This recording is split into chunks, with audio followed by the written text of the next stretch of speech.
Je vais répondre aujourd'hui à une question qui m'est très souvent posée. Comment puis-je extraire certaines informations à partir d'une liste d'adresses? Voyons cela tout de suite. Sous vos yeux, dans ma vidéo, vous avez une liste de différentes personnes avec leur adresse.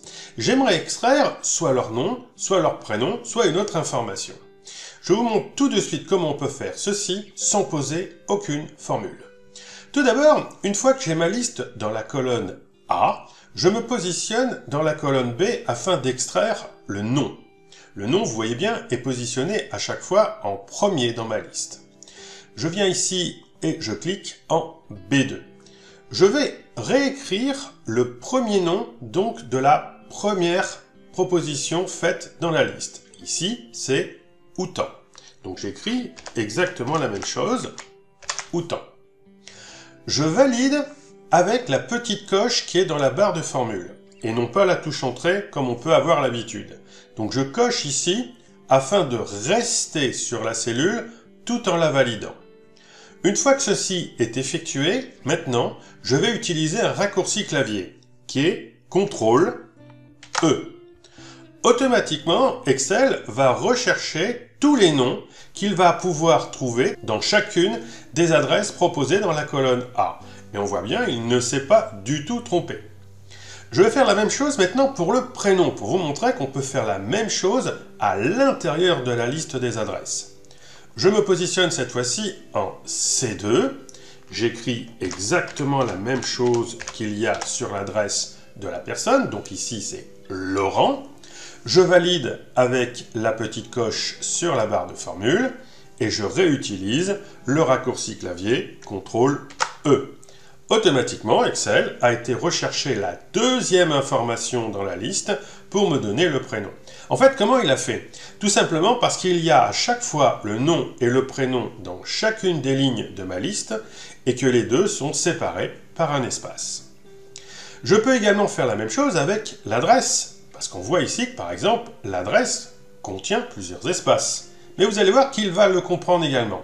Donc, je tape ici en D2 l'adresse de la première personne. Donc 18, espace, rue, espace, D, espace, Acacia. Je valide toujours avec la petite coche sur la barre de formule.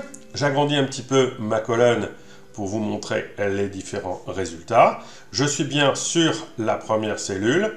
Je vais effectuer maintenant le raccourci clavier CTRL-E. Voilà, automatiquement, il a trouvé toutes les adresses. J'agrandis un petit peu, sans se tromper. C'est extraordinaire.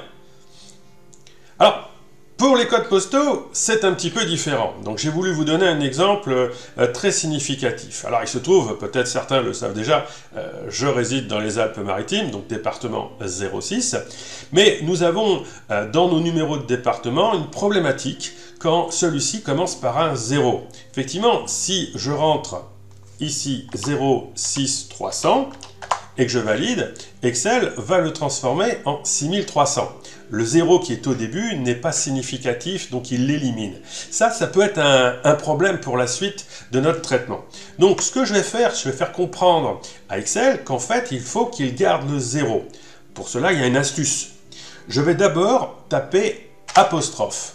Alors l'apostrophe, c'est sur la touche où il y a le 4 sur votre clavier. Donc je mets l'apostrophe et je tape 06300. Donc je tape le vrai code postal.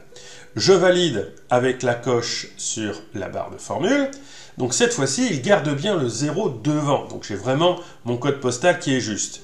Une fois qu'il est juste, je réutilise le raccourci clavier CTRL-E et j'ai donc bien récupéré tous les codes postaux. Il ne me reste plus qu'à terminer ma liste et mettre la ville. Donc on va le faire ici. La ville, c'est Nice. Je valide et je fais le raccourci clavier. Et voilà, j'ai récupéré toutes les villes.